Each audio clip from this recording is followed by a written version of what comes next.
Well, Jeannie, just to bounce off of what Melissa was just saying about Benjamin Netanyahu, the Israeli premier's comments before he made that trip to Paris, calling on to the Jewish community in France, telling it that Israel is not just a country towards which they should turn during their prayers, but also the country which is their only home. That is a comment he repeated today at this very official funeral ceremony taking place at the Givat Shaul cemetery, the largest cemetery in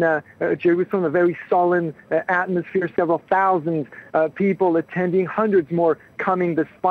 still arriving despite the fact that the ceremony is almost over. Just moments ago, we heard the French Minister for the Environment, Ségolène Royal, taking to the podium and perhaps in a sort of way responding to the Israeli premier, saying that as the French Prime Minister recently said, France without its Jews is no longer France. So that's a somewhat controversial aspect of things, definitely in the background. There are very solemn atmosphere, several thousands of people attending, very many Israeli dignitaries, the Israeli premier, of course, the Israeli president, the head of opposition as well, who also took to the podium to make a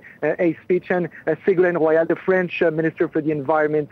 representing France, and of course the families of the victims, who also went on stage a little bit earlier, lit torches by the